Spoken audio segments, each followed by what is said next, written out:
Just after dawn on Monday, February 2nd, 2026, the ground under a quiet California suburb began to shake, and then it kept shaking.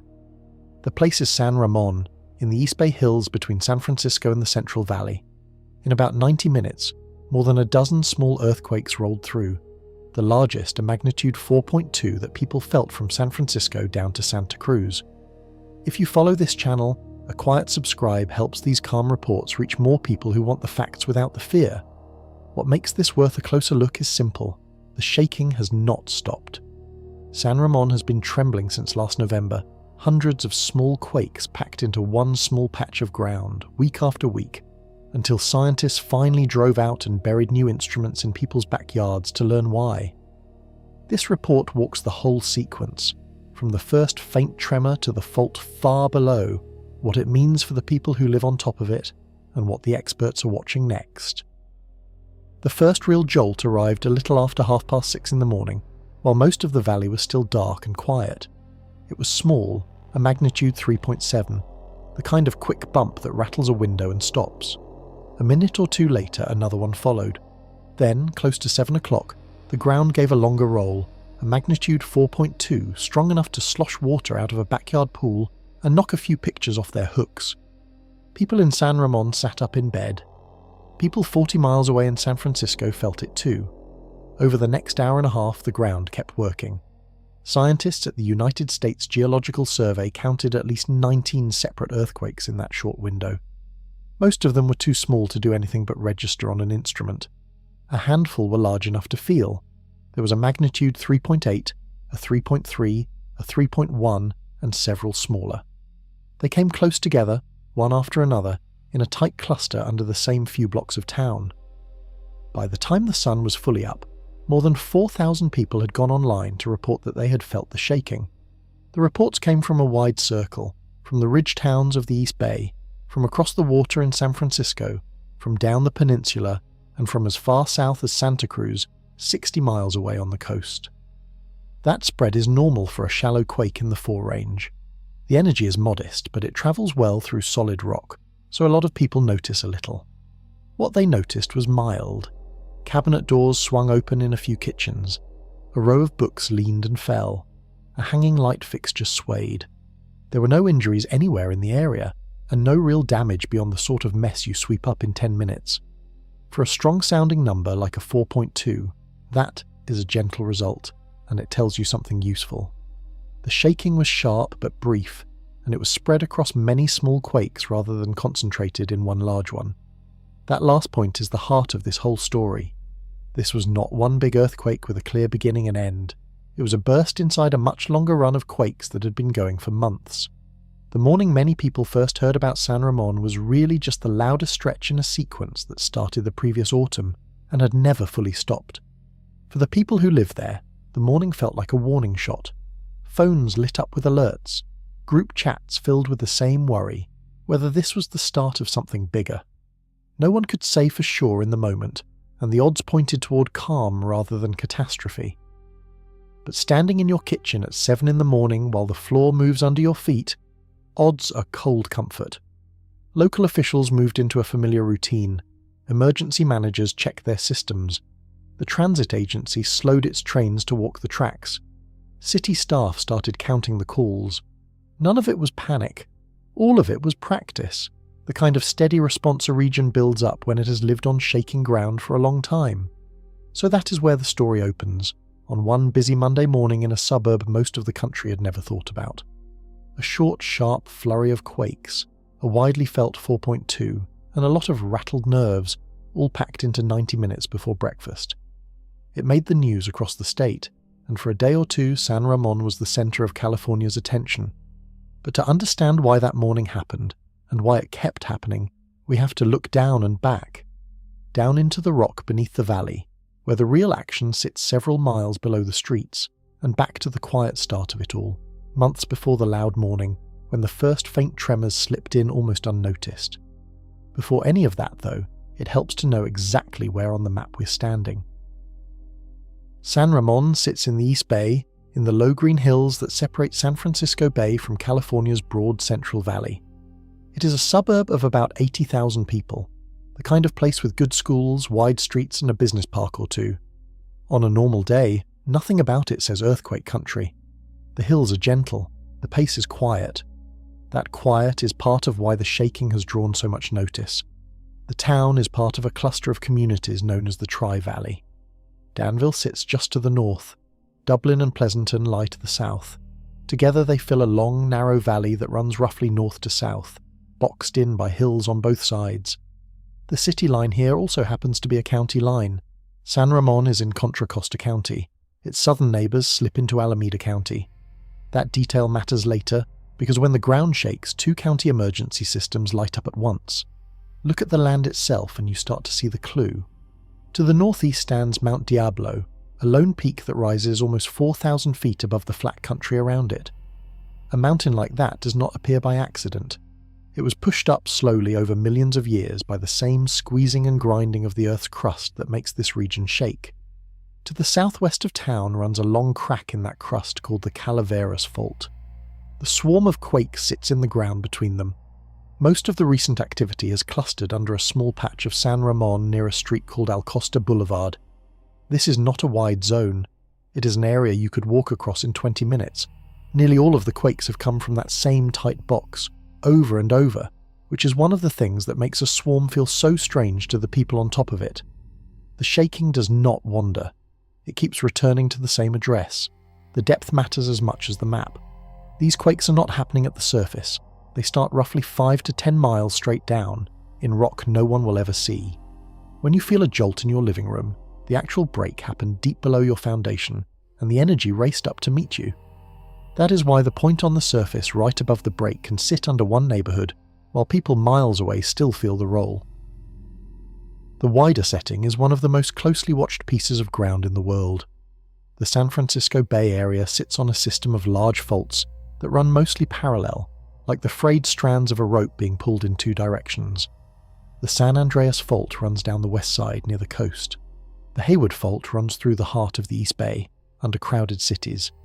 The Calaveras Fault runs east of the Hayward, and its northern tip reaches up towards San Ramon and Danville. Each of these has its own history and its own hazard, and scientists track all of them. San Ramon's spot in that picture is a particular one. It sits near the upper end of the Calaveras, in a place where the neat lines of the map start to blur and tangle. The valley was shaped by faults, and it still hosts them, but they do not run in one clean stripe here. They branch and cross and overlap underground. That tangle is a big reason the current swarm has been so hard to pin to a single cause, a puzzle we will get into later. For now, hold the simple picture.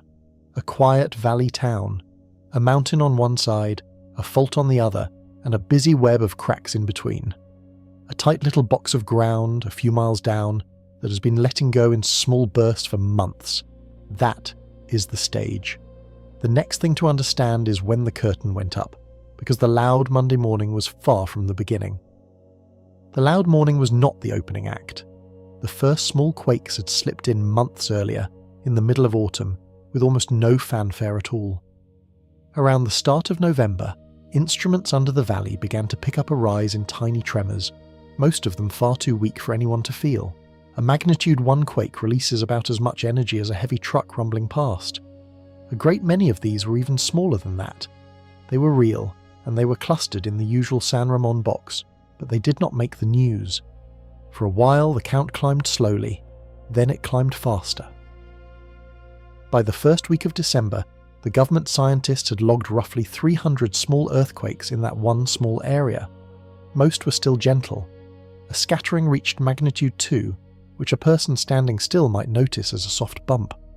A few touched magnitude 3, enough to make a hanging plant swing. The pattern was already clear to anyone watching the data. This was a swarm, and it had settled in. Then it seemed to fade. Around the middle of winter, the shaking eased off. A stretch of about 2 weeks passed with very little activity. To the seismologist tracking it, the sequence looked like it might simply be winding down, the way most swarms eventually do. Residents who had grown used to the little bump started to relax. The ground had gone quiet, and quiet was what everyone wanted. That calm did not hold. First, a single quake broke the silence, a magnitude 3 near the edge of town on a Friday morning. Then, the following Monday, came the burst we started with, the 90 minutes of shaking and the 4.2 that reached San Francisco. The swarm had not ended after all. It had only paused, and then it came back louder than before. By the time that Monday was over, the tally since the previous November had grown to well over 100 quakes of magnitude 2 or greater, and many hundreds more too small to feel. Scientists count the felt ones and the tiny ones separately. The small ones vanish from older records, while the strong ones tell you how much stress is really being released. Either way you count it, the sequence had been running for months and showed no sign of a tidy ending. This slow, stuttering start is typical of a swarm, and it is worth sitting with for a moment. A normal large earthquake announces itself. One big shock arrives, and a train of smaller aftershocks follows and fades. A swarm does the opposite. It creeps in through the side door. It builds without a clear leader, goes quiet, comes back, and keeps you guessing about whether each lull is the end or just a breath. San Ramon's sequence did all of that. It arrived softly in autumn, grew through the early winter, seemed to quit, and then reminded everyone it was still there. For the people living on top of it, that on-again, off-again rhythm is part of what wears on the nerves. A single big quake is frightening, but it is over. You clean up and move on. A swarm never quite lets you move on. Every quiet week carries a question.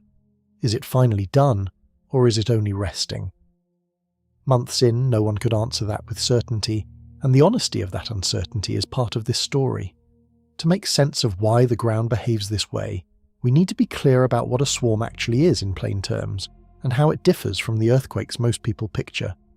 That is the next piece. The United States Geological Survey has a plain way of describing what San Ramon has been going through. A swarm, in their words, is a cluster of small to moderate earthquakes in one local area, spread over a period of time that does not follow the usual pattern. That last part is the key.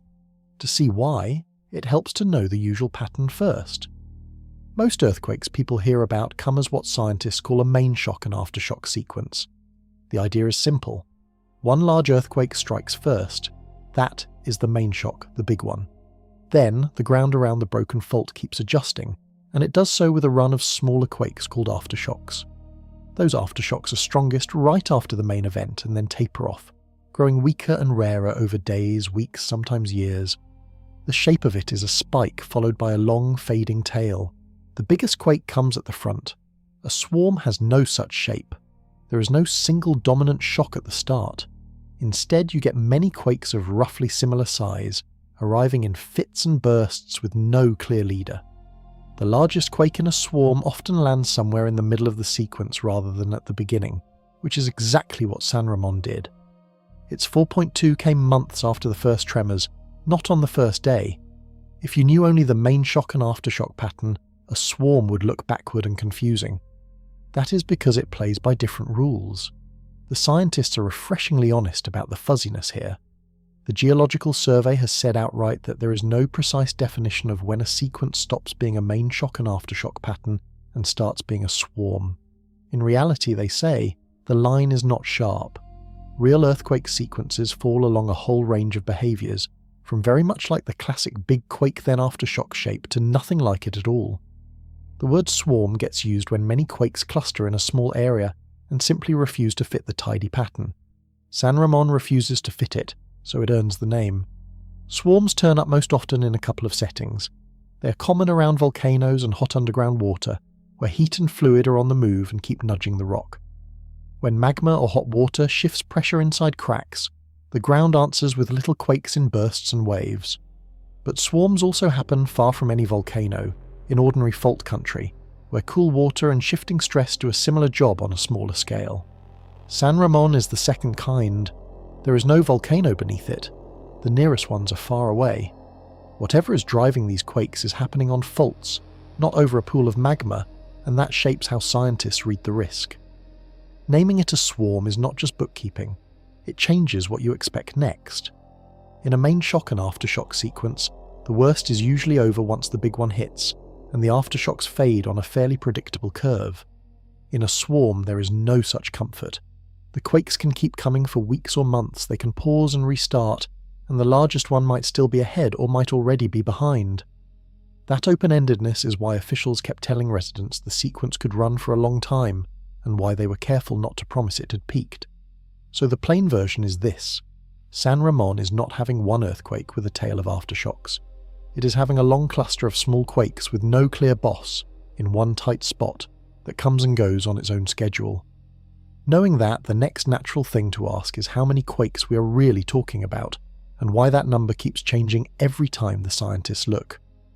Put a number on a swarm and it will change on you. That is not sloppiness. It is how the counting works. When the San Ramon sequence was a few weeks old, the tally stood near 300 quakes. By late winter, one careful count put it at more than 160 earthquakes of magnitude 2 or larger since the previous November, with many hundreds of smaller ones underneath that.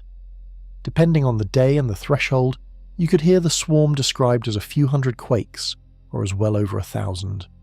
Both were true. They were just counting different things. Here is why the figure drifts. A computer flags each quake automatically as it happens, but a human scientist goes back later and reviews the record by hand. That review does two opposite things. It finds extra tiny quakes the machine missed, which pushes the count up, and it merges or corrects events that were double counted or mismeasured, which pulls the count down. So the running total breathes in and out as the analysis catches up. A swarm's true size stays a moving target until well after it ends. The smallest quakes are the trickiest to count and the most numerous. For every quake big enough to feel, there are many more too faint for a person to notice. A dense swarm can hide dozens of magnitude 1 and even magnitude 0 events between the ones that make the news. Those tiny quakes barely register in your body, but they matter to scientists because they trace out the shape of whatever is moving underground. The magnitude scale itself trips people up, so it is worth slowing down. The numbers do not stack up the way street numbers do. Each whole step up the scale is not a little more shaking, it is about 32 times more energy released. Go up 2 whole steps, and you are near 1,000 times the energy. That means the single 4.2 on that Monday morning let go of more energy than all the little magnitude 1 and 2 quakes of the whole swarm put together, many times over. Hundreds of tiny tremors are interesting, but they barely relieve any stress. One moderate quake does the real work. That fact cuts against a common hope. Some people take comfort in a swarm, imagining that all those little quakes are quietly bleeding off pressure so the big one never has to come. The math says otherwise. The small quakes release so little energy that they hardly touch the deep store of stress on a major fault. Scientists have said this plainly. A swarm does not reliably relieve a nearby large fault, and it is not a guarantee that a bigger earthquake somewhere close has been made less likely. The little quakes are a symptom of a restless patch of ground, not a safety valve for the whole region. For San Ramon, the count tells a modest story once you read it correctly. Many quakes, yes, but nearly all of them small. A single moderate one at the top. No steady climb toward larger and larger events, which is the pattern that would truly worry a seismologist. Instead, the sequences bounce within a familiar range, month after month, with the 4.2 as its high mark so far. That is a lot of activity and very little released energy, which is a strange combination to live through. It shakes your house often and changes the underlying hazard hardly at all. To understand why this one patch of ground produces so many small quakes and so few large ones, we have to look at the fault directly beneath it and at what kind of fault it is. That is where we go next. The fault at the center of this story is called the Calaveras. It is one of the major cracks in the Earth's crust that run through the East Bay, and it belongs to the same family as the more famous San Andreas Fault. Think of the San Andreas as the trunk of a tree and the Calaveras as one of its main branches. Where the San Andreas takes up most of the grinding between 2 great slabs of the planet's crust, the Calaveras and its neighbours share the rest. The Calaveras runs for about 75 miles. Its southern end sits near the town of Hollister, well south of the bay. From there it heads north through the East Bay Hills, and its upper tip reaches into the Danville and San Ramon area, right where the swarm is. Near the city of Fremont, the Calaveras splits away from the Hayward Fault, another big and dangerous crack that runs under crowded East Bay cities. So the fault under San Ramon is not an isolated feature.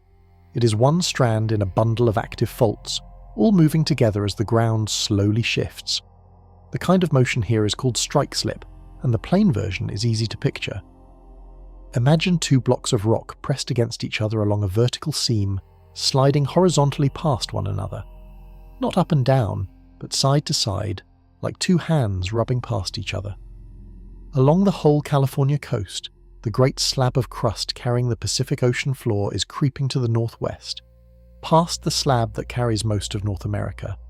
The San Andreas and its branches, the Calaveras included, are the seams where that sliding happens. The pace is slow. Over a year, the two sides slip past each other about as fast as your fingernails grow. Over centuries, that adds up to miles. That slow slide sounds gentle, and in the long run it is. The trouble is that rock does not slide smoothly. Along most of a fault, the two sides are stuck fast against each other, held by friction, while the deep forces keep pushing.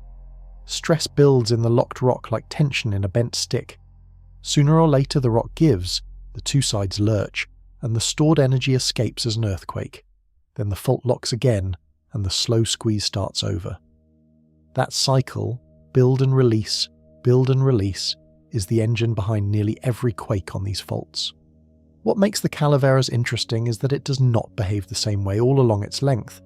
Some stretches of it are stuck hard and quiet for long spells, storing energy for a big release. Other stretches barely lock at all, and instead ooze along almost constantly, letting stress out in a steady trickle of tiny quakes and slow motion.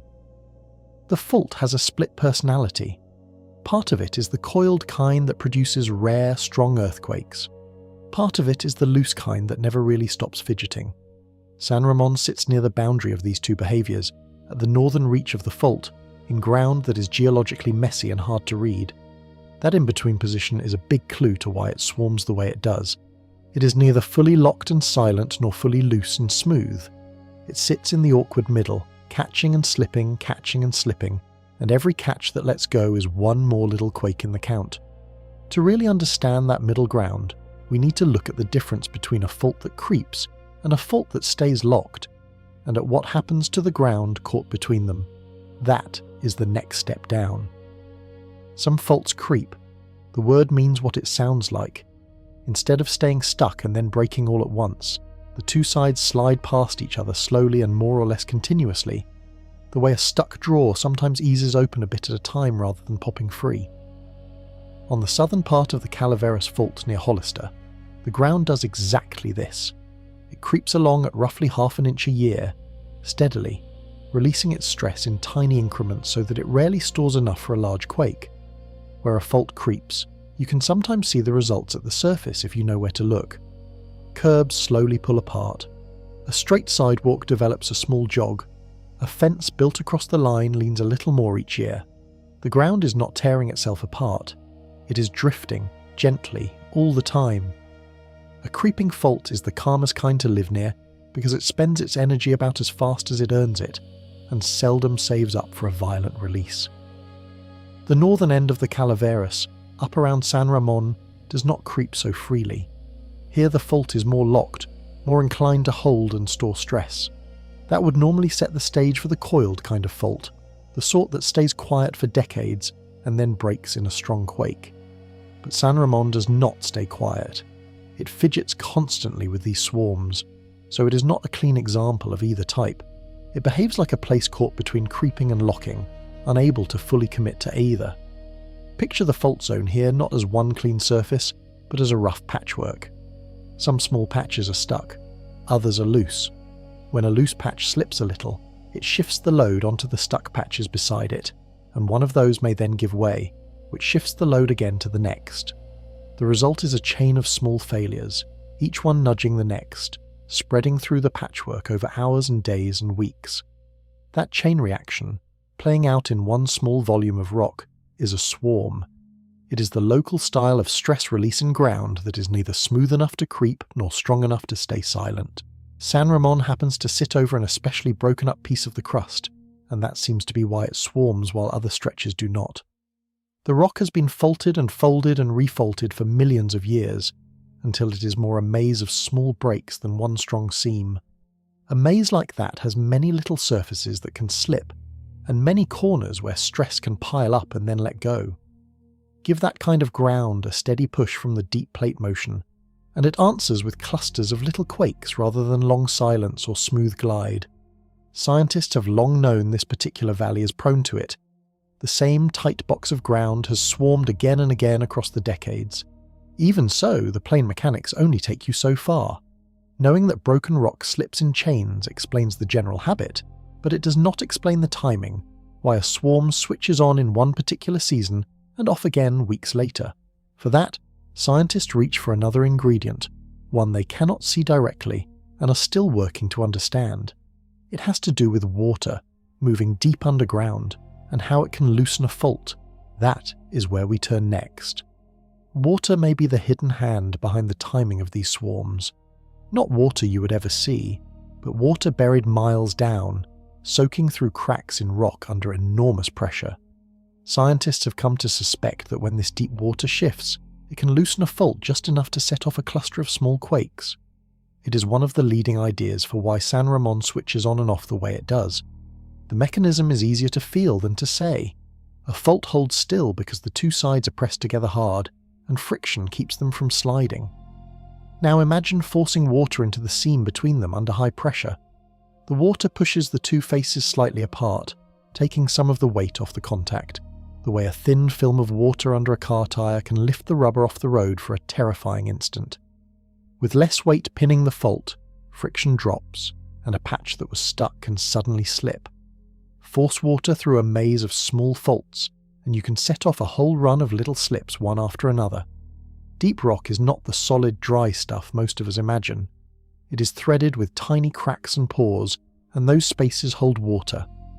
When the pressure of that water changes, whether because a distant quake jostled the system, or because the slow grinding of the fault opened new pathways, the water moves, seeking the new low spots. As it works into a fresh set of cracks, it can drop the friction there and wake up a patch of fault that had been quiet. Some scientists picture the San Ramon swarms as bursts of little quakes, marking where fluid is nosing its way through the fractured rock. It is important to be straight about the limits here. This fluid idea is a strong suspicion, not a proven fact. No one has a camera 5 miles underground to watch the water move. What scientists have is a pattern that fits, physics that makes sense, and a set of past swarms that behaved as if fluids were involved. That is enough to make it the leading explanation, and not enough to call it settled. The people studying San Ramon say as much, and their honesty on this point is a feature, not a weakness. Good science names what it does not yet know. There is a useful distinction buried in all this. Near volcanoes, the fluid that drives swarms can be molten rock or hot volcanic gas, and a swarm there may warn that magma is on the move. San Ramon has none of that. There is no pool of magma beneath the valley and no volcano nearby. Whatever water is at work here is ordinary groundwater and the natural fluids trapped in the crust, pushed around by the slow forces of the faults themselves. So the swarm carries no hint of an eruption. It is a purely tectonic affair, driven by sliding rock and shifting water. That still leaves the hardest question about San Ramon unanswered. Even if water is loosening the ground, which fault exactly is doing the slipping? You might expect a simple answer, one named fault below the town. The reality underground is far messier than that, and untangling it has kept scientists busy for decades. That tangle is next. Ask which fault is shaking San Ramon and you will not get one clean answer. The valley sits over a snarl of faults, not a single tidy line, and telling them apart miles underground is genuinely hard. The main Calaveras runs nearby, but it is far from the only crack in the neighbourhood. Geologists working here have to account for a whole crowd of faults, with their own names and their own directions. There is the Calaveras itself. There is the Pleasanton Fault on the other side of the valley. There are the Concord and Green Valley faults to the north, the Greenville Fault to the east, and thrust faults tied to Mount Diablo that do a different kind of work, shoving rock upward rather than sliding it sideways. These faults do not sit politely apart. They cross, they branch, and at depth, they can hand stress back and forth. The valley itself was built by their combined shoving over millions of years. Even the current swarm resists a simple label. Some careful mapping of the recent quakes has placed them near the trace of the Pleasanton Fault, rather than squarely on the main Calaveras, which surprised a few observers who assumed the Calaveras was the obvious culprit. and when scientists went back and studied an earlier San Ramon swarm in fine detail, they found the quakes had not lined up on one fault at all. They lit up 3 separate small faults at depth, all tilted the same way, none of them matching the main fault line drawn on the surface map. In other words, the cracks doing the shaking can be hidden ones that never reached the surface and never got a name. This is why the surface map can mislead you. The lines drawn on a geologic map show where faults break through to the top, but a fault is a wide surface plunging down into the earth, and it can bend, split, and spawn side branches on the way down. A swarm might be happening on a buried strand the surface map does not even show. To see it, scientists need very precise locations for each tiny quake, accurate to within a few hundred feet in every direction, and getting that precision takes a dense ring of instruments close to the action. Without it, the deep picture stays blurry. A study of this region described the northern Calaveras zone as a place still working out its kinks. As the great blocks of crust have slid past each other over the ages, they have also pushed together in some spots and pulled apart in others. The strain has wandered over time, and so have the faults that carry it. New breaks have formed, old ones have gone dead, and some dead ones have come back to life in a new role. The deformation is spread across many faults rather than focused on one master crack. The system has not settled into a simple through-going line the way a mature fault eventually does. It is a work in progress, geologically speaking, and San Ramon sits right in the unfinished part. All of this explains why the scientists studying the swarm speak so carefully. They will tell you the general cause with confidence: sliding rock, shifting fluid, a broken patch of crust. They will not tell you the exact fault, because they honestly are not sure, and the ground is complicated enough that certainty would be a bluff. That care is worth trusting. It is also, understandably, not what a frightened resident wants to hear at 7 in the morning.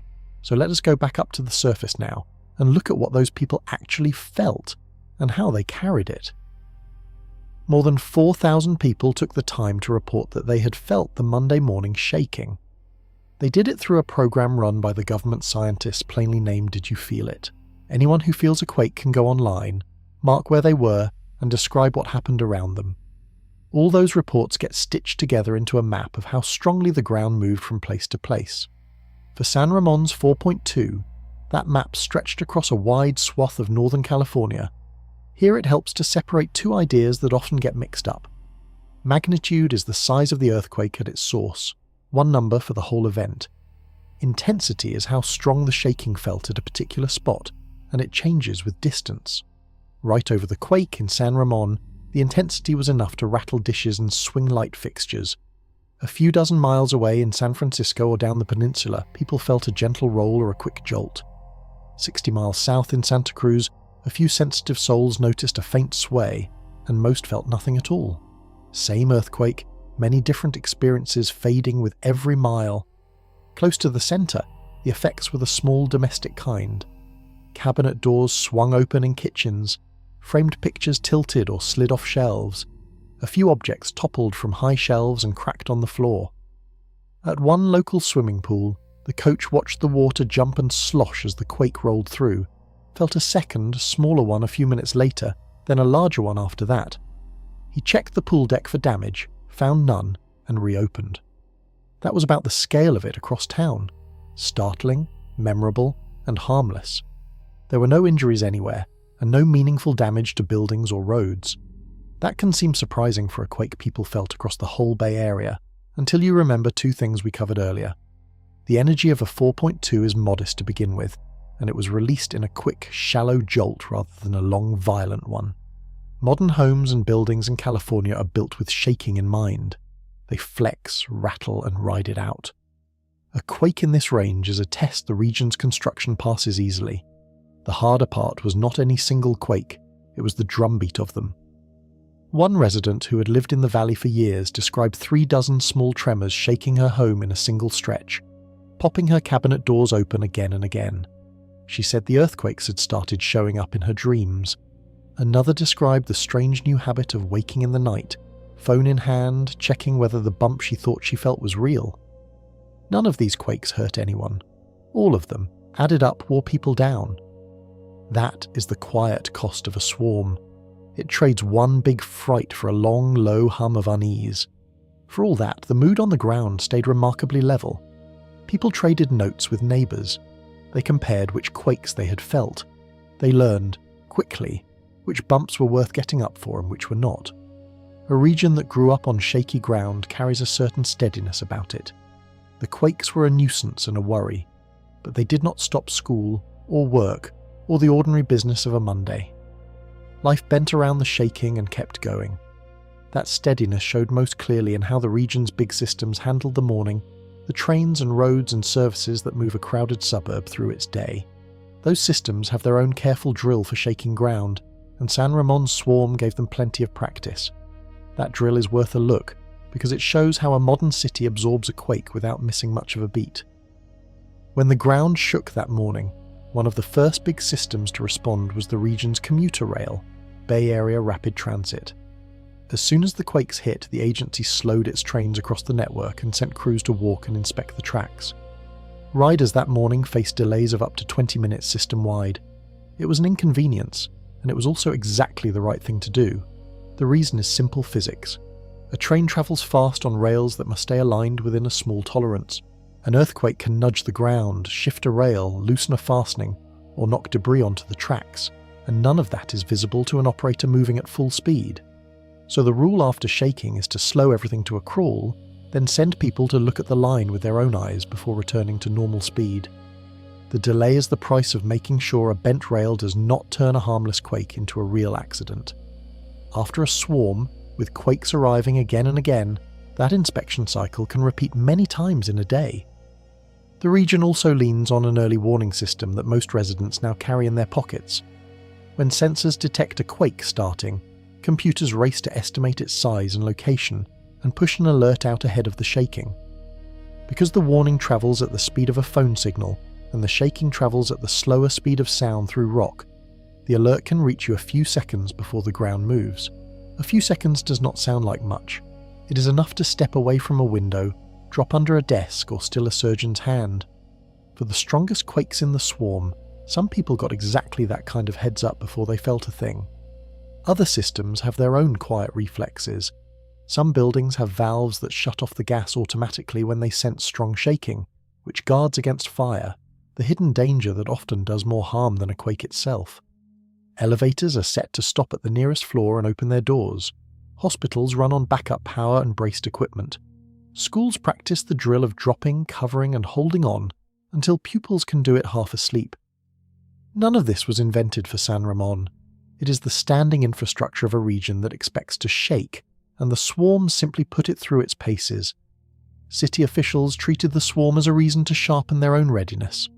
The mayor of San Ramon, whose own home sits close to the centre of the shaking, said the city was planning a full emergency exercise, together with the American Red Cross and neighbouring Danville and the wider county. The run-through would practice standing up an emergency operations centre and opening shelters, the machinery a city would need in a true disaster. A swarm that does no damage is, in a strange way, a gift to emergency planners. It reminds everyone to check their plans while the stakes are still low. Add it all up, and you see how a modern, quake-ready region absorbs an event like this. The trains slow and then recover. The phones buzz their warnings. The gas valves and elevators do their small automatic jobs. The city dusts off its plans. Commuters grumble about 20 lost minutes and get on with their day.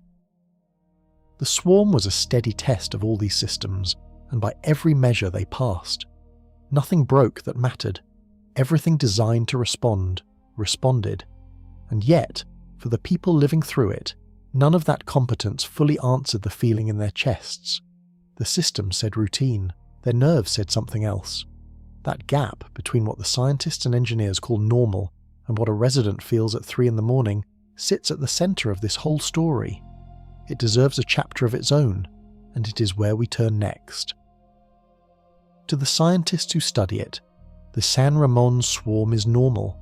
They mean something specific by that word, and they are right on their own terms. This patch of ground has swarmed before, many times, in a rhythm stretching back decades. A geophysicist with the Geological Survey rattled off the years without hesitation. 1970, 1976, 1990, 2002, 2003, 2015, 2018, and now again. 7 or 8 distinct swarms in one small valley across a single human lifetime. By that measure, another swarm is not a surprise. It is the neighbourhood doing what it has always done. Normal in their mouths means expected. It means this fits the long pattern, releases little energy, and shows none of the warning signs that would point to something larger building. It means the swarm sits well within the range of things this ground has done and survived before, with no injuries and no serious damage any of those times. When a scientist calls the swarm normal, they are offering reassurance, not dismissal. They are saying, in effect, we have seen this before, and it does not end in disaster. The people living on top of it hear that word differently. For them, there is nothing normal about waking to a jolt night after night, about cabinet doors that will not stay shut, about a low hum of unease that has lasted months. One long-time resident put it plainly. She said it just would not stop, and that she had, against her own will, gotten used to it. She called it the new normal, and the way she said it made clear that normal was not a comfort. It was a kind of surrender. When your home shakes often enough that you stop reacting, you have not been reassured. You have been worn smooth. Both of these are true at once, and the honest thing is to hold them together rather than pick one. The swarm is normal for the ground and abnormal for a life. The science of it is routine. The living of it is not.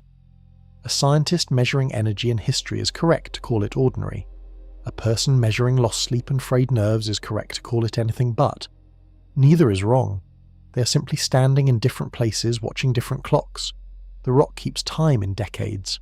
A worried parent keeps time in nights. There are a few things about this particular swarm that stand out even to the experts, and it is worth naming them plainly. It has run a long time, from autumn into spring, longer than many past episodes. It produced a moderate quake people felt across the whole Bay Area, which not every swarm does, and it drew enough attention that federal and university scientists went out and installed special instruments to study it up close, something they do not bother to do for every little cluster. So the swarm is unusual in its stubbornness and its reach, even as the process underneath is a familiar one.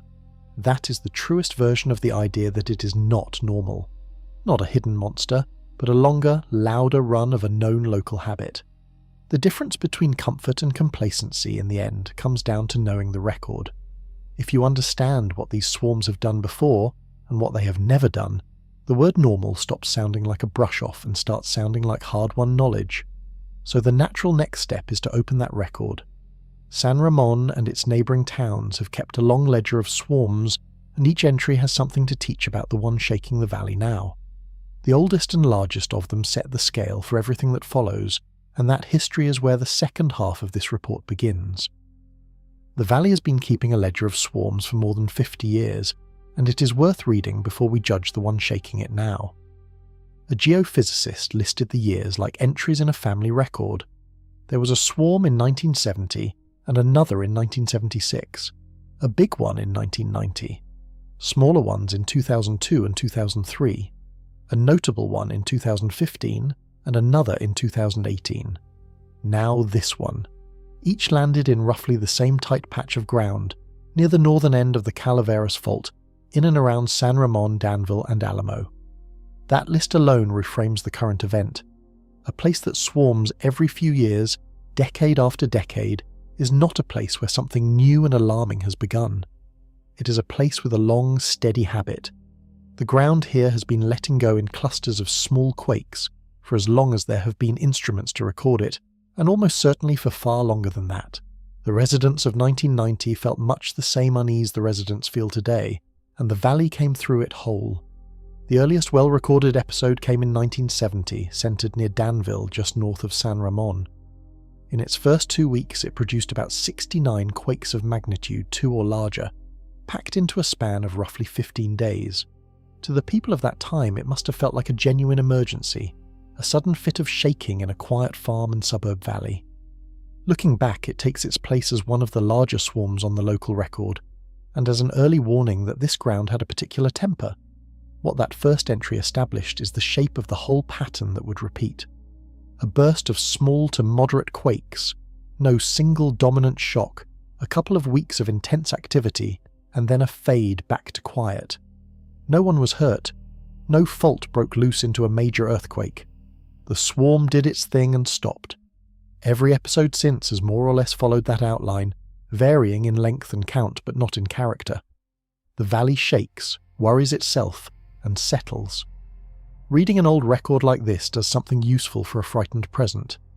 It supplies the one thing a single scary morning cannot, which is context. Standing inside a swarm, with the floor moving and no end in sight, it is natural to feel that this time is different, that this one is building toward the disaster everyone dreads. The ledger answers that feeling with evidence.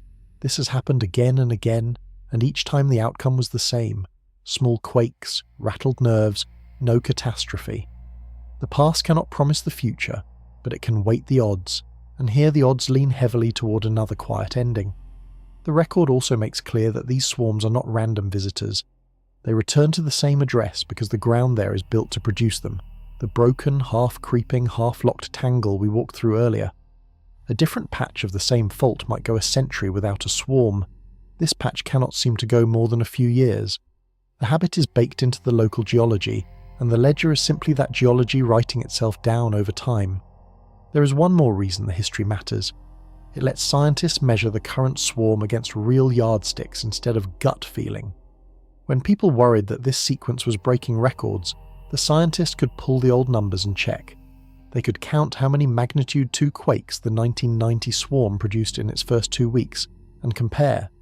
They could look at the largest quake in each past episode and see whether this one had topped it. That kind of comparison turns a vague dread into a specific answerable question, and specific questions are the ones science can actually settle. 2 entries in the ledger stand out above the rest and reward a closer look. The swarm of 1990, centered near Alamo, remains the benchmark, the largest and longest of them all. And the swarm of 2015 is the one scientists studied in the greatest detail, the one that revealed hidden faults no surface map had drawn. Together they set the scale and the science for understanding the present sequence. The 1990 swarm is the natural place to start, because it is the one everything else gets measured against. The swarm of 1990 is the one the others are measured against.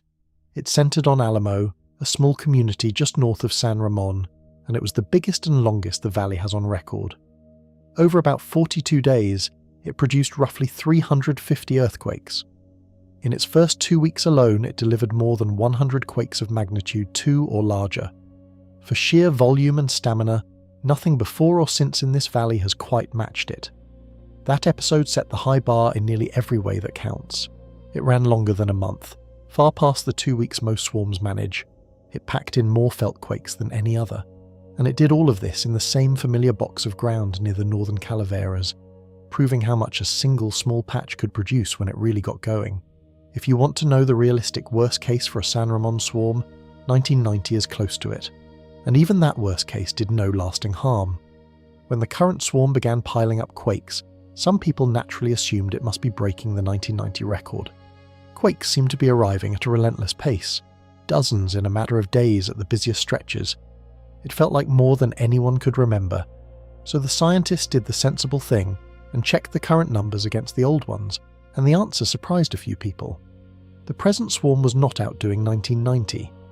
When they compared like with like, counting only the quakes of magnitude 2 and above, the 1990 swarm had produced clearly more in its first 2 weeks than the recent one did in the same span. The comparison came with an important caveat, and the scientists were careful to raise it. Our instruments today are far more sensitive than they were in 1990. Modern sensors catch tiny quakes, down near magnitude 0, that the older equipment would have missed entirely. So a raw count of all quakes flatters the present and cheats the past. A swarm today can look enormous simply because we hear more of its whispers.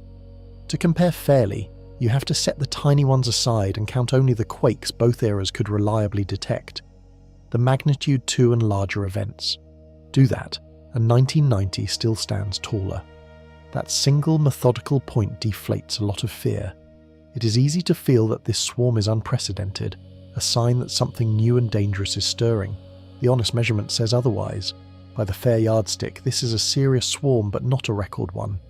It sits comfortably within the range this valley has produced before, closer in scale to some of the middle-sized episodes than to the 1990 giant. There is no runaway trend, no climb into territory the ground has never visited. The past has seen worse and shrugged it off. There is a quieter lesson in 1992 about what a swarm does not do. That episode, for all its length and count, did not end in a major earthquake. It did not tear the Calaveras loose. It did not serve as the foreshock to some larger disaster. It ran its course over 6 weeks and stopped, and the valley went back to normal. The largest swarm in local memory was still, in the end, just a swarm. That track record is the strongest evidence for staying calm now. The worst this ground has thrown at people, it threw in 1990, and even that was survivable and small in its damage. If 1990 sets the scale, it is a more recent episode that taught scientists the most about what is actually happening underground. The swarm of 2015 was studied in unusual depth afterward, and what that study found changed how experts picture the faults beneath San Ramon. That is the entry we look at next. The swarm of 2015 is the one that taught scientists the most, because they went back and studied it in fine detail long after it ended. It began in the middle of October that year, and, over the following weeks, produced something on the order of several hundred quakes in the usual San Ramon box. In its overall size, it was a substantial swarm, though not a record one. Its lasting value came not from its count, but from what careful analysis pulled out of it afterward. That swarm had a different opening than the recent one. Where the present sequence started with a relative bang and then settled, the 2015 episode crept in with very small quakes that slowly grew in size over its early days, working up toward the mid-magnitude 3 range. Then it went through several distinct bursts of activity over a period of weeks before finally dying down. Same valley, same fault zone, but a noticeably different personality. That variety is a reminder that no two swarms here play out exactly alike, even when they share an address. The real breakthrough came from a group of researchers who took the recorded quakes and relocated them with advanced techniques, pinning down each one in 3 dimensions far more precisely than the routine catalogue allowed.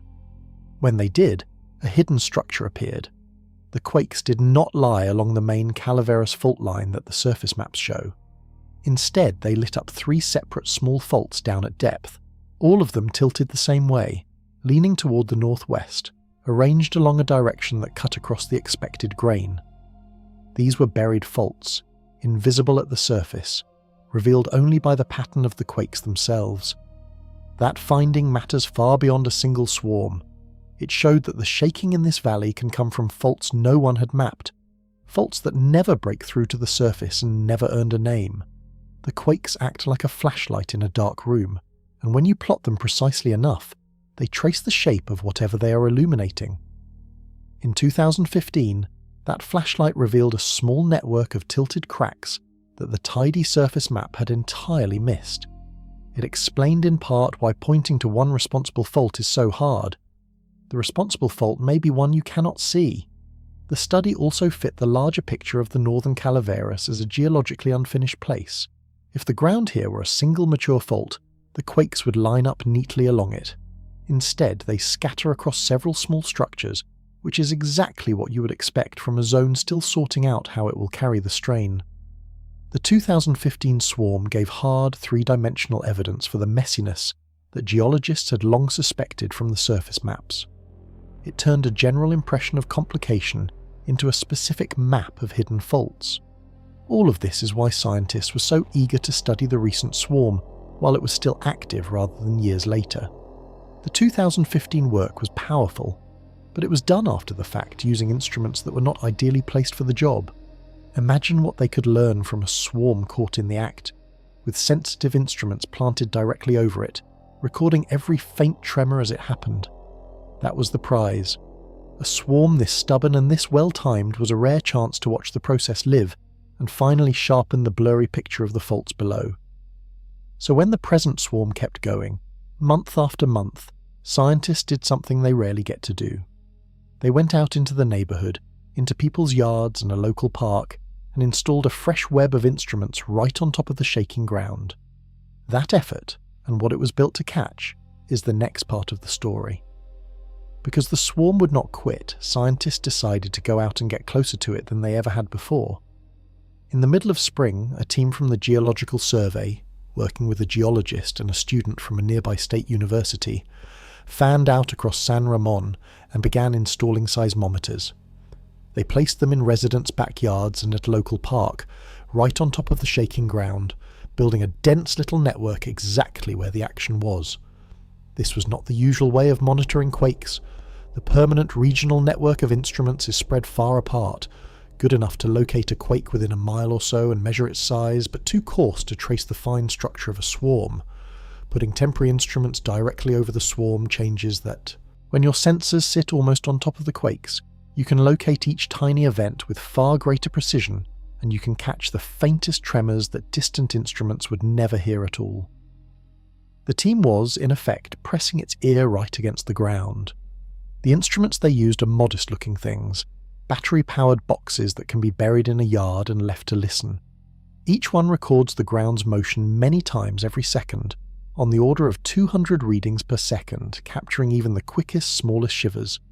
Spread a dozen or more of them across a neighbourhood, and you get a detailed, overlapping picture of every quake from several angles at once. From those multiple views, scientists can triangulate each event's exact position and depth, the way several microphones can pinpoint where a sound came from in a room. One of the researchers was frank about what they expected to catch. They said they would certainly record plenty of very small earthquakes, because in this restless patch of ground those are happening more or less all the time, and if the swarm picked up again in a big way, the network would be perfectly placed to capture that too, in far greater detail than any past episode. Either outcome would be valuable. A quiet stretch would map the constant background fidget of the fault. A new burst would trace the swarm's machinery in real time. There was no wasted trip. The whole effort captures something admirable about how this science works.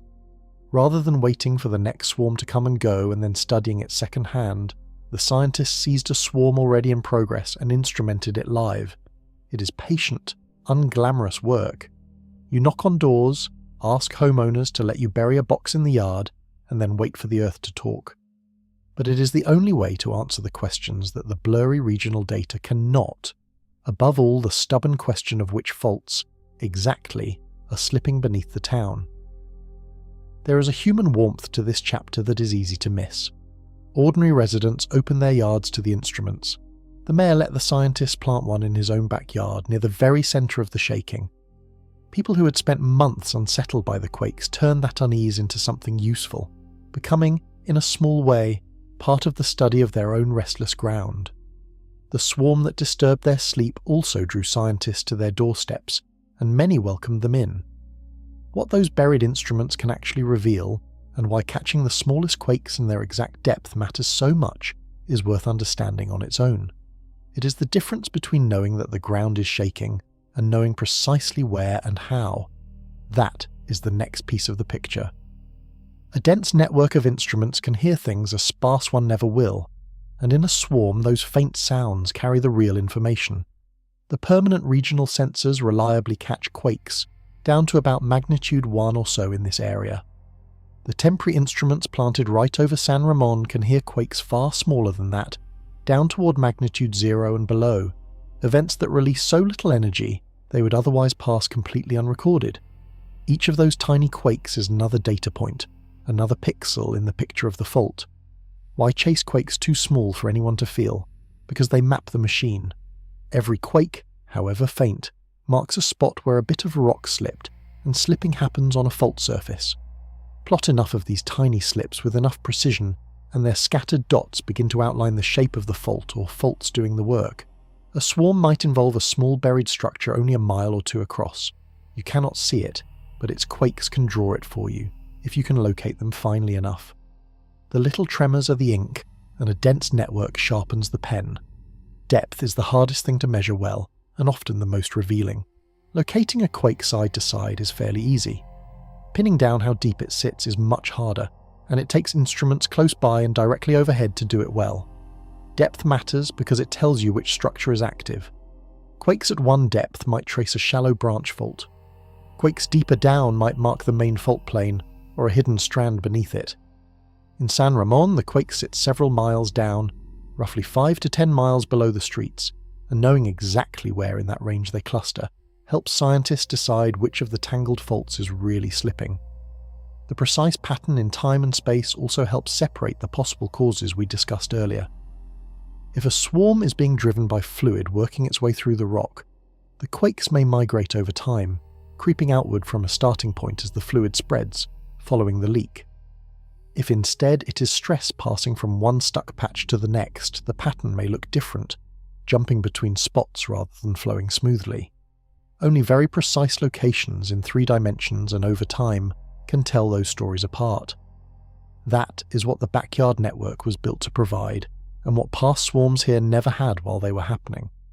There is a real payoff waiting at the end of this. If scientists can finally identify which fault or faults produce the San Ramon swarms, they can better judge what those faults are capable of. A tiny, isolated, buried fault that makes swarms is one thing. It can rattle the neighbourhood but is unlikely on its own to produce a large earthquake. A swarm sitting on or connected to a major through going fault is another matter, because a big fault can host a big quake. Knowing which situation you're in is not an academic nicety. It is the core of the hazard question, and it is exactly what better data can help answer. One of the scientists put the stakes of that distinction plainly. A swarm on a small fault, they said, is unlikely to generate a very large earthquake.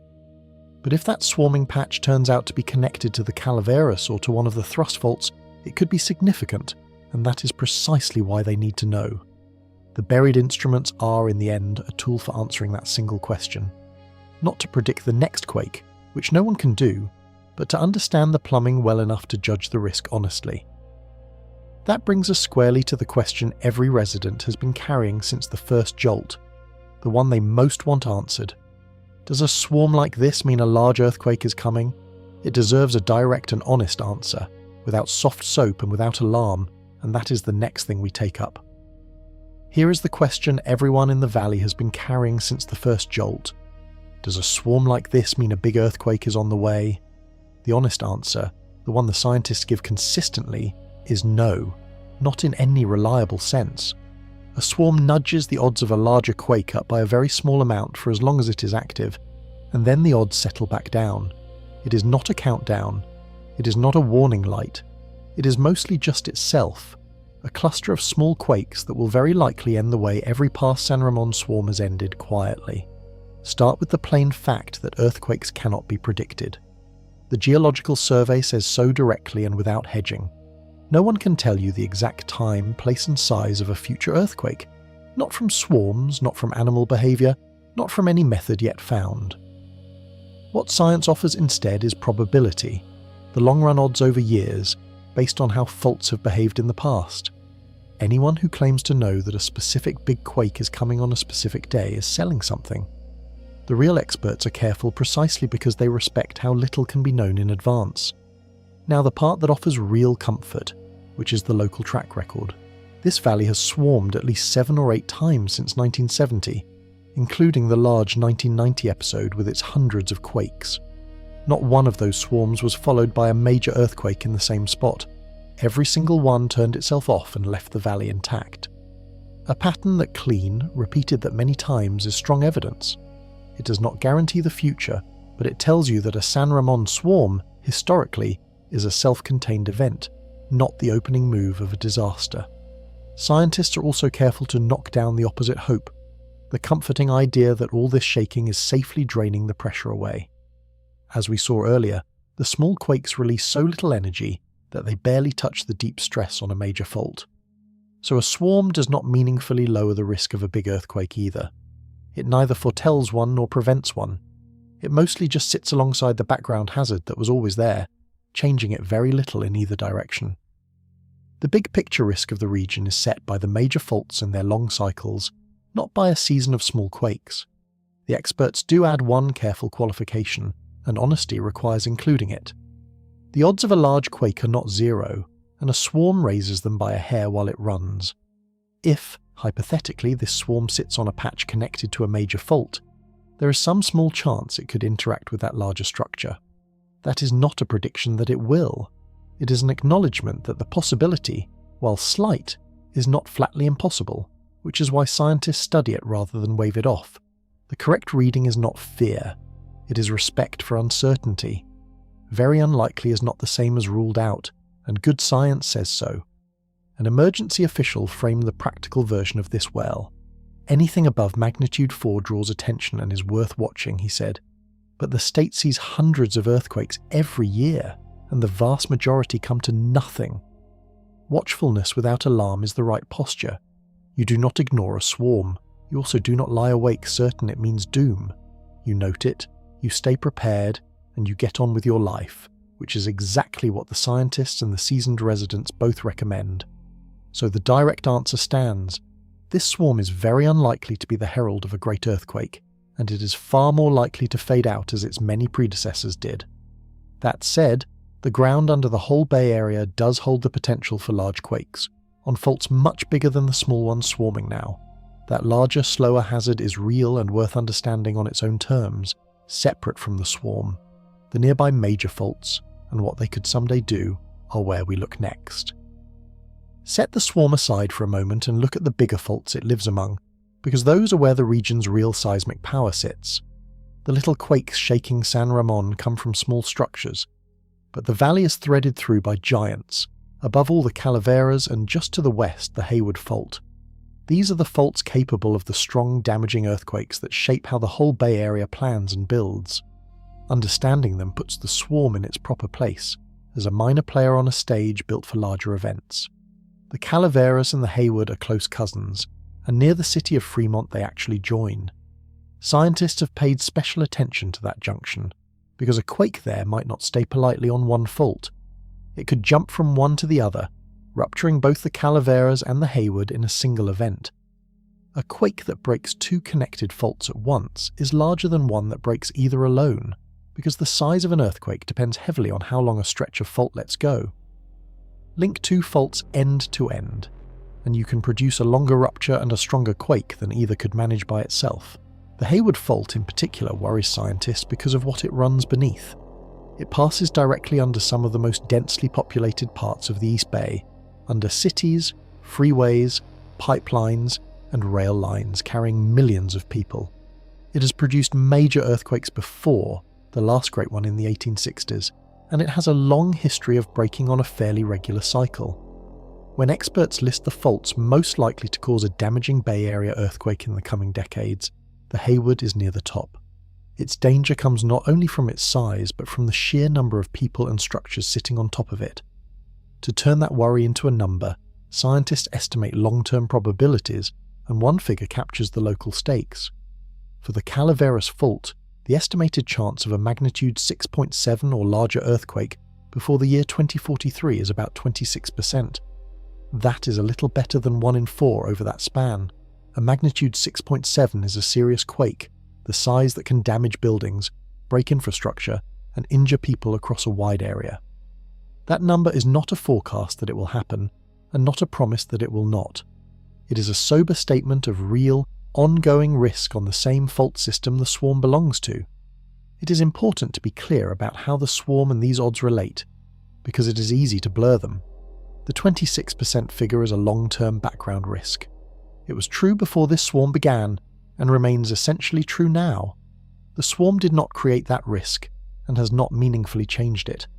The big faults were always there, always slowly loading, always carrying that 1 in 4 chance over the next couple of decades. The swarm is a separate, smaller phenomenon happening in the same neighborhood. Confusing the two is what turns a manageable worry into needless panic. The honest takeaway is a balance. The daily swarm is not dangerous, and it is not a sign that a big quake is imminent. At the same time, the region genuinely does face the prospect of a strong earthquake on its major faults at some point in the coming years, entirely apart from the swarm.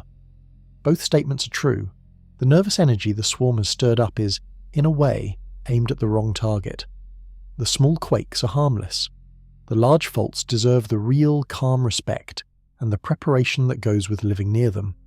To ground that respect in something concrete, it helps to know what the Calaveras Fault has actually done in the past and what it is physically capable of. Its known history sets the outer edge of what a larger quake here might involve, and that is the next thing worth understanding. To judge what the Calaveras Fault could do, it helps to know what it has already done. Its largest well-documented earthquake struck near Morgan Hill, at the fault's southern end, back in 1911, and it reached about magnitude 6.2. That is a strong, genuinely damaging earthquake, the kind that cracks walls, topples chimneys, and shakes hard enough to hurt people.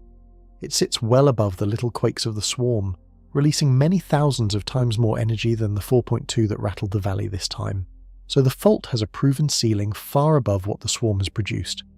And current estimates suggest it could, on the right stretch and under the right conditions, produce a quake even a bit larger than that historic one, in the high 6 range or beyond, especially if a rupture managed to link with the neighbouring Hayward Fault. The point is not to alarm anyone with big numbers, it is to be honest about scale. The same fault system that is merely fidgeting under San Ramon today is, over the long run, capable of a serious earthquake. Those two facts live side by side. The contrast between the swarm and the fault's potential is worth dwelling on, because it clarifies everything. The swarm is made of small quakes on small, possibly hidden faults, releasing tiny amounts of energy, doing no damage. The fault's real hazard is a rare, large quake on the main structure, releasing enormous energy, capable of real harm. These are different events with different causes and wildly different consequences.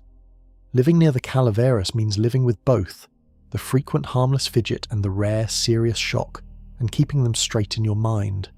Consider what a stronger Calaveras quake would actually involve, calmly and concretely.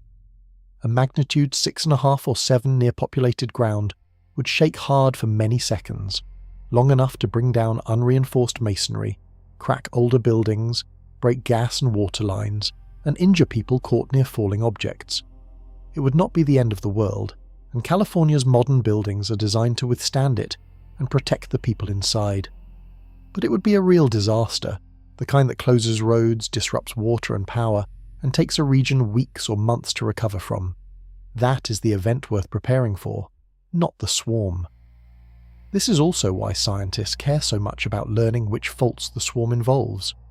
If the swarming patch is a small, isolated structure, it poses little threat of a large quake on its own.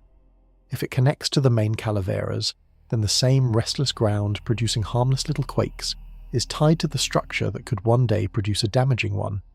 The connection would not make a big quake likely tomorrow, but it would tell scientists that the small events and the large hazard share the same plumbing. That knowledge shapes how the region reads every future swarm. None of this changes the near-term outlook for the swarm itself, which remains the same as before.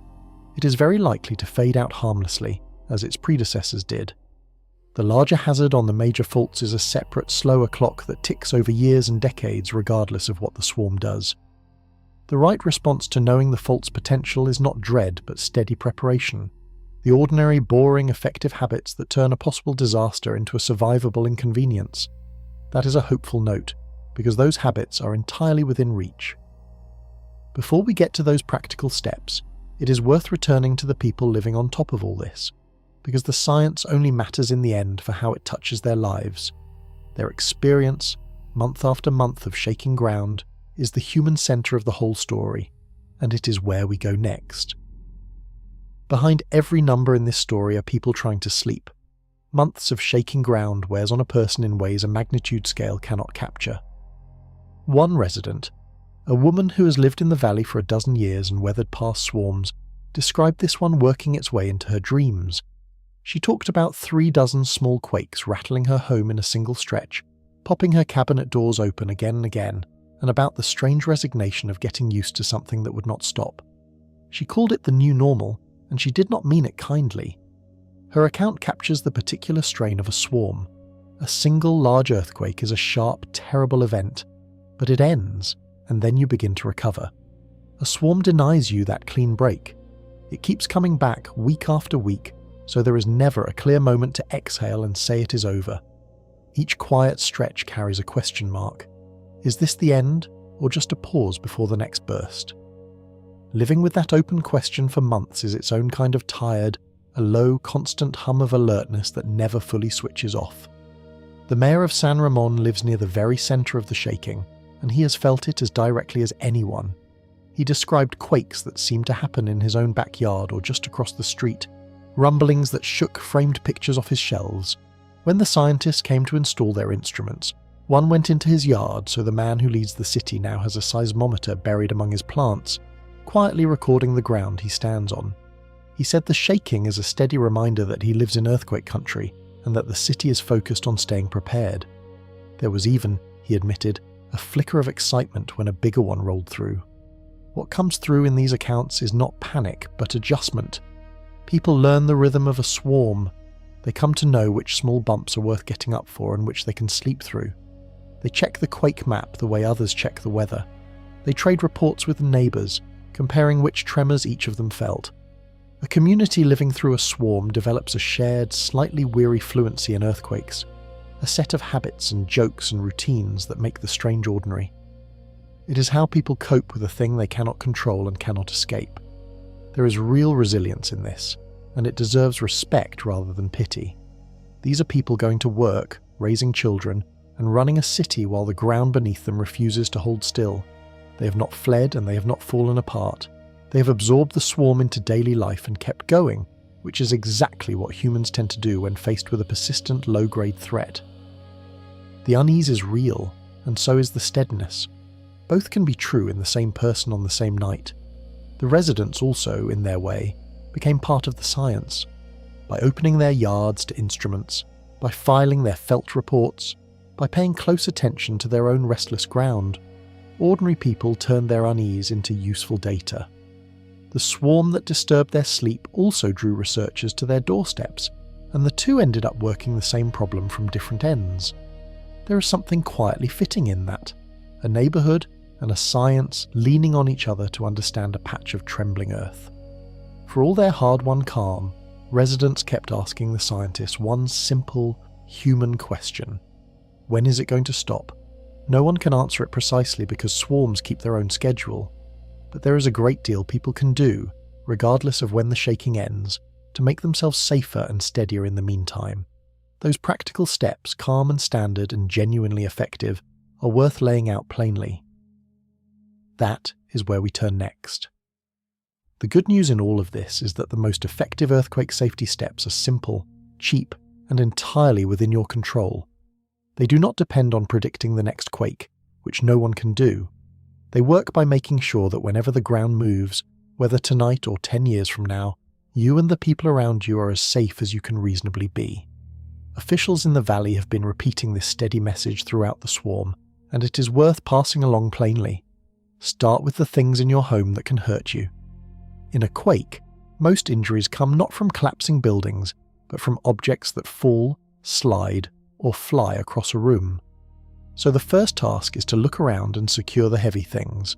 Bolt tall bookcases and cabinets to wall studs. Strap the water heater so it cannot topple and snap its gas line. Move heavy items off high shelves and down low. Put latches on cabinet doors so they do not swing open and spill their contents. The very thing residents watched happen again and again during this swarm. An afternoon of this work removes a surprising share of the real risk. When shaking actually starts, the guidance is 3 short words: drop, cover, and hold on. Drop to your hands and knees before the quake knocks you down. Take cover under a sturdy table or desk if one is near, protecting your head and neck, and hold on to that shelter until the shaking stops, moving with it if it shifts. If there is no table, get down low against an interior wall, away from windows, and cover your head with your arms. The old advice about standing in a doorway is out of date. A modern doorway is no stronger than the rest of the house, and you're safer low and covered. Prepare for the hours and days after a strong quake, not just the shaking itself. A major earthquake can cut power, water, and gas, and make roads impassable for a while, so a basic kit matters. Keep enough water for several days, a few gallons per person.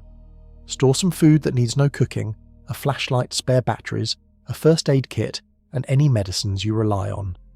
Keep sturdy shoes and a working light by your bed, because broken glass on a dark floor is a common and avoidable injury. None of this is exotic. It is the same kit that serves you in any disaster, and assembling it once buys lasting peace of mind. Make a plan with the people you care about, because a real quake may strike when you are apart. Agree on how you will reach each other if the phone lines are jammed, which they often are right after a quake. A text message frequently gets through when a call will not. Pick an out-of-area friend or relative everyone can check in with, since long-distance lines sometimes work when local ones fail. Know how to shut off your gas if you smell a leak, and know where your children would be and who would reach them. A few minutes of planning now prevents hours of panic later. Finally, consider signing up for the earthquake early warning alerts on your phone if you have not already. In many places, these are built into the phone or available as a free app, and they can give you those precious few seconds of notice before shaking arrives. During this swarm, some residents got exactly that. A brief heads up before the larger quakes. A few seconds is enough to drop and cover, to step back from a window, to steady yourself. It will not stop the earthquake, but it can keep those seconds from being wasted on surprise. The heart of all this advice is a shift in mindset that the seasoned residents of the valley already understand. You cannot control when the earth moves, so you stop trying, and you control what you can instead. You secure your home, you learn the drill, you keep a kit, you make a plan, then you let go of the rest. That is how people live steadily on shaky ground, and it is the calmest possible answer to a swarm that will not say when it will stop. With the practical part in hand, we can return to the science and ask what, exactly, the experts are watching for now. With the instruments in place and the swarm still simmering, what are the scientists actually watching for? Day to day, they are tracking the basics. How many quakes are happening, how large, how deep, and where they cluster. Those numbers, gathered now by the dense local network, tell them whether the swarm is winding down, holding steady, or picking back up. Much of the work is patient bookkeeping, refining the location and size of each event as the data comes in, building the sharpest picture the valley has ever had of one of its swarms. The single most valuable prize is a clear identification of the fault or faults involved. Using the precise locations from the backyard instruments, scientists hope to finally trace the exact structures slipping beneath the town, the way the earlier study traced hidden faults from the 2015 swarm, but this time with better data caught live. If they can map those structures in 3 dimensions, they can judge whether the swarm sits on small, isolated cracks or on something tied to the major faults. That answer would sharpen the region's whole understanding of its hazard, well beyond this one episode. They are also watching the pattern for particular signals. Are the quakes migrating over time, drifting across the ground in a way that would point to fluids seeping through the rock? Are they staying fixed, or jumping between separate patches? Is the largest magnitude in the swarm creeping upward over the weeks, or holding within its usual range? A slow climb toward larger quakes would draw closer attention, while a steady ceiling and a fading count would signal the familiar quiet ending. So far, the sequence has behaved like its predecessors, bouncing within a modest range rather than escalating. It is worth being clear about what would and would not change the experts' assessment. A single additional quake in the forerange would not alarm them, since the swarm has already produced that and history is full of such events here. What would draw real concern is a clear, sustained trend toward larger and more frequent quakes, or activity spreading onto a known major fault. None of that has appeared. The honest current reading is that this remains a typical, if unusually persistent swarm, and the most likely outcome by far is that it fades as the others did. That expectation is based on evidence, not hope. The uncertainty that remains is real, and the scientists do not paper over it. They still cannot say precisely which fault is responsible, though the new data should help. They cannot say exactly when the swarm will end, only that it could run for weeks or months more as past ones have. And they cannot rule out entirely the small chance of a larger quake, because certainty is not something earthquake science can offer. What they can do is watch closely, measure carefully, and tell the public plainly what they see. That steady, honest monitoring is itself a form of protection. There is a longer game here too, beyond this single swarm. Every episode that scientists study in detail teaches them a little more about how this valley works, how its hidden faults behave, what role fluids play, how swarms start and stop. That accumulated understanding feeds into better hazard maps, better building codes, and better warnings for the whole region over time. The San Ramon swarm is a nuisance to those who live through it, but to science it is also a gift, a rare, well-timed, closely watched natural experiment. What is learned here will help far beyond one valley, so the picture, as it stands now, is one of watchful calm. The ground is still restless, the instruments are listening, the scientists are learning, and the most likely path ahead is a quiet fade. It only remains to gather up what we know, be honest about what we still do not, and say clearly what is worth watching for from here. That is where this report comes to rest. let us gather up what we know. Beneath a quiet East Bay suburb, a swarm of small earthquakes has been running since last autumn, centered in one tight patch of ground near the northern end of the Calaveras Fault. It has produced many hundreds of quakes, nearly all of them too small to feel, with a single moderate one, a magnitude 4.2 on a February morning, that people felt across the Bay Area. It has caused no injuries and no real damage. It comes and goes on its own schedule, and as of now it has not fully stopped. We know this ground has done exactly this before, many times, going back more than 50 years, and that every one of those past swarms ended quietly without a major quake. We know the underlying cause is the slow grinding of a broken, complicated patch of fault, probably helped along by fluids moving deep in the rock. We know that a swarm neither predicts a large earthquake nor prevents one, and that the small quakes release far too little energy to change the region's real hazard, which rests on the major faults and their long, slow cycles. And we know that scientists have planted instruments right on top of the swarm to understand it better than ever before. Now be honest about what we still do not know. We do not know exactly which fault, among the tangle beneath the valley, is doing the slipping, though the new data may soon tell us. We do not know precisely why the swarm switched on when it did, or what makes it pause and restart. And we do not know when it will end, only that it could run for weeks or months more as its predecessors did. That honest uncertainty is not a failure of the science. It is the true shape of what can and cannot be known about the restless Earth. So what is worth watching for from here? Mostly, more of the same, small quakes bouncing within a familiar range, gradually fading as the pattern plays out. The scientists will be watching whether the largest quakes stay within that range or begin to climb, and whether the activity stays put or spreads. A slow return to quiet would be the ordinary, expected ending. Anything more would draw closer attention, but nothing so far points that way. The reasonable expectation remains a calm fade, in line with everything this valley has done before. For the people living on top of it, the sensible posture is the one the seasoned residents already hold. Stay aware, without staying afraid. Secure the heavy things in your home, keep a simple kit, make a plan with your family, and then let the worry go. The ground will do what it does on a timescale no one controls. What you control is your readiness, and readiness turns a frightening unknown into a manageable one. That is the quiet strength of a community that has learned to live with shaking ground. In the end, the San Ramon swarm is a small story with a large lesson. It is a reminder that the earth beneath even the calmest suburb is alive and moving, that it keeps its own counsel, and that our best response is not fear, but understanding and preparation. The shaking will fade, as it always has. The fault will keep its slow, patient rhythm, as it always will. And the people of the valley will go on living their lives on top of it, a little more watchful, a little more ready, and no less at home. We will keep following this one and bring you the next chapter of it when the ground has more to say.